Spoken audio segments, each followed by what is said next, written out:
going to discuss that how refraction takes place through a prism, right?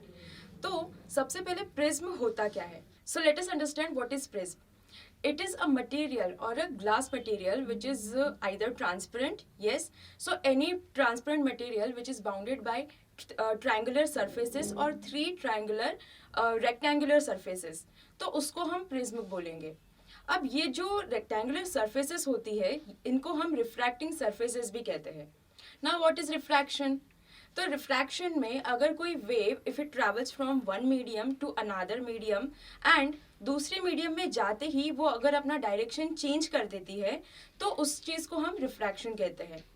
तो ये जो rectangular surfaces है ये रिफ्रैक्टिंग सरफेसेस होंगी एंड दो रिफ्रैक्टिंग सरफेसेस के बीच के एंगल को हम रिफ्रैक्टिंग एंगल कहते हैं या फिर angle of prism. So when a ray of light is passed through a glass prism, it tells that the refraction of light takes place here.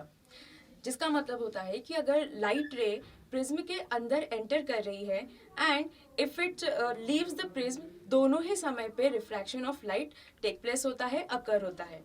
तो क्योंकि हम जानते हैं कि we have three refracting surfaces, मतलब तीन रेक्टेंगुलर सरफेसेस अवेलेबल है, तो ये जो तीनों रिफ्रैक्टिंग सरफेसेस होती है ये एक दूसरे के पैरेलल नहीं होती है.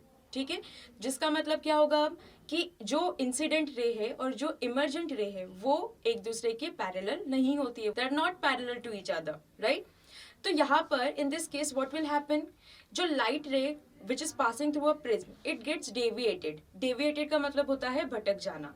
तो जब भी कोई लाइट रे प्रिज्म के अंदर एंटर करेगी इट चेंजेस इट्स डायरेक्शन, वो भटक जाती है, वो डेविएट हो जाती है and it leaves the prism by changing its direction. इसी होल प्रोसेस को हम रिफ्रैक्शन ऑफ लाइट कहते हैं. Now let us see how dispersion of white light takes place in a glass prism. So before understanding dispersion of white light, we need to understand two terms, that is dispersion and spectrum. तो dispersion क्या होता है? अगर white light 7 colours में disperse हो जाती है या फिर स्प्लिट हो जाती है, इस फिनोमेना को हम डिस्पर्शन ऑफ लाइट कहते हैं. That means white light, one light is splitted into different colours, that is 7 colours. तो इस चीज को हम डिस्पर्शन कहते हैं. नाउ स्पेक्ट्रम, अगर ये व्हाइट लाइट 7 कलर्स में डिवाइड हो रही है, स्प्लिट हो रही है, तो ये 7 कलर्स एक बैंड का फॉर्मेशन करते हैं. तो ये जो 7 कलर्स का बैंड होता है इस बैंड को ही स्पेक्ट्रम कहा जाता है.